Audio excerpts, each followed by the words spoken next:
So imagine waking up tomorrow completely immune to offense. Angry posts don't shake you. Rude behavior doesn't freak you out. Political disagreements don't steal your peace. In a world where outrage and offense permeate mainstream communication, I want to offer a different way of living and interacting. Instead of getting swept up in the cycle of reaction and resentment, what if we could step into something stronger? The choice of living an unoffendable life. I was an opera singer in my first career. After a brief collision with cancer, I chose to leave the opera world and start a new career. But I had no idea who I was without music. Starting over meant feeling perpetually behind, overlooked, and struggling with self-doubt. Every rejection, every passed-over promotion, every colleague's success prompted an internal battle against offense and comparison. Have you ever felt unseen, overlooked, or dismissed? Offended by what someone did or didn't do? That feeling led me to study the neuroscience behind offense, what it is, how it works in my brain and body, and how to renew my thinking patterns. Because who really wants to feel offended and threatened all the time? And these days, there is something to offend us everywhere. From politics to workplace dramas, injustices, relationships. You might think, well, Annie, what is offense? Great question.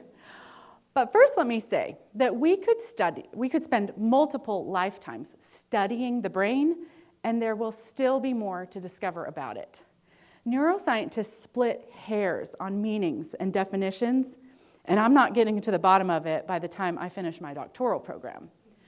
So for this talk, we're going to stay at the surface level of it all, and my hope is that it will prompt self-reflection and meaningful conversations. All right. So offense. If your brain could talk, it would simply say that offense is a response to a perceived threat. One of your brain's main jobs is to determine what is safe and what's a threat. And a way it does this is by recognizing patterns. The more something repeats, the more unconsciously ingrained it becomes. So as the brain figures out what to do with incoming data, it sends signals into the body in the shape of feelings or sensations. Those feelings can become emotions. Emotions are data, pure and simple. They tell us something's happening in my brain and my body. For example, when something good and familiar happens, the brain recognizes the pattern and sends a surge of energy into the body, prompting joy, laughter, or contentment.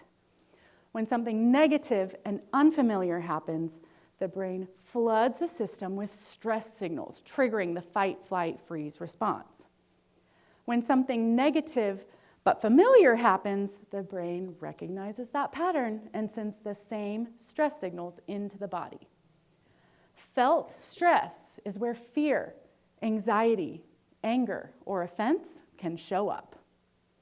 Think of the last time you felt offended. What triggered that feeling?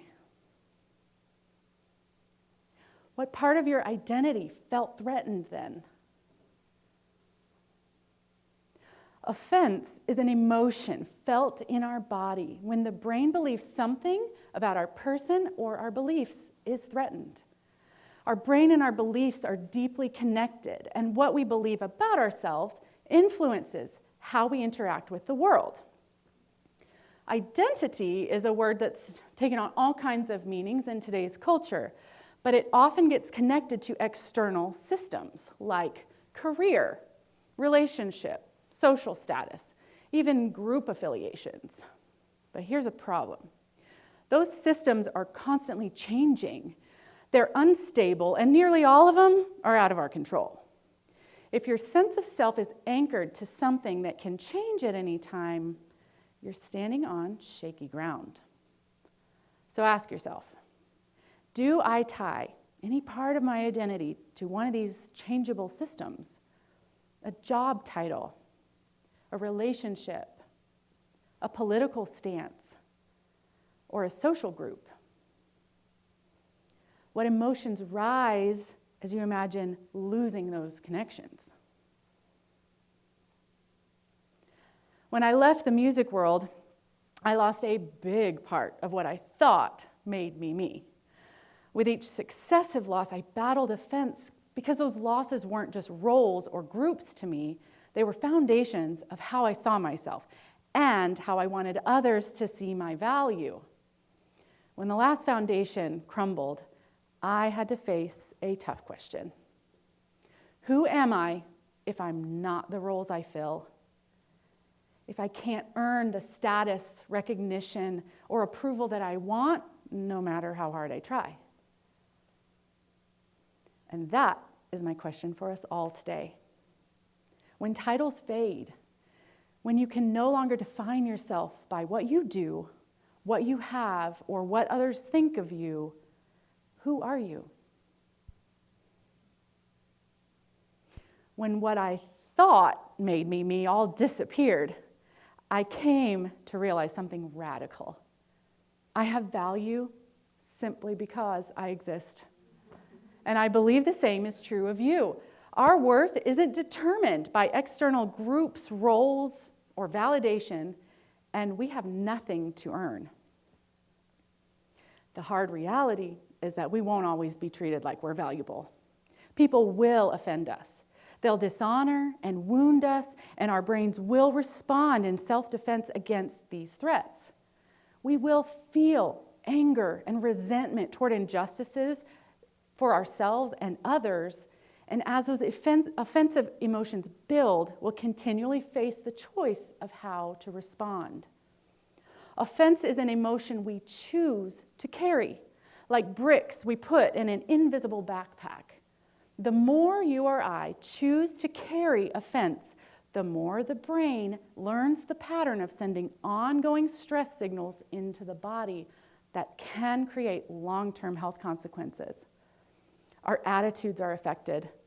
It's hard to find peace and joy, and it's nearly impossible to think clearly in that stress state. So we end up reacting impulsively instead of responding with wisdom.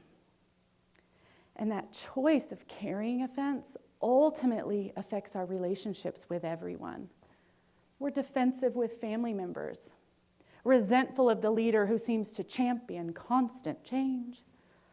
We're so annoyed by strangers' different lifestyle choices or political opinions. But you know what? That offense that keeps our brain and body fighting for self-protection and worth has no place here anymore because we can choose to respond differently. Our old patterns of carrying offense take hard work to change, but it can happen with intentional practice. And with practice comes transformation. Once our brain learns the pattern of choosing to be unoffended, it becomes ingrained and our body shifts from stress and fear to peace and strength faster. Once the brain knows that our value isn't connected to things outside of our control, it builds resilience against external negativity. And that choice of practicing choosing to be unoffended because our value rests where it should ultimately transforms us into people of greater patience, compassion, and hope as we walk internalizing joy and peace. So, will you join me? Let's stop wasting time and energy on things outside of our control. Let's extend grace instead of reacting with bitterness. Let's engage in meaningful action rather than stress reactions. Let's become a light to those still trapped in the cycle of offense. Let's become the unoffendable, those who stand unshaken, anchored, and free. And when we do, we won't just change our lives. We'll become examples for others just starting the journey. We'll show them what it looks like when we refuse to let offense dictate our values and our responses. Let's do this together. Let's be the ones to carry hope, joy, and an unshakable peace to a world that so desperately needs it. Are you in? Yes. All right. Thank you.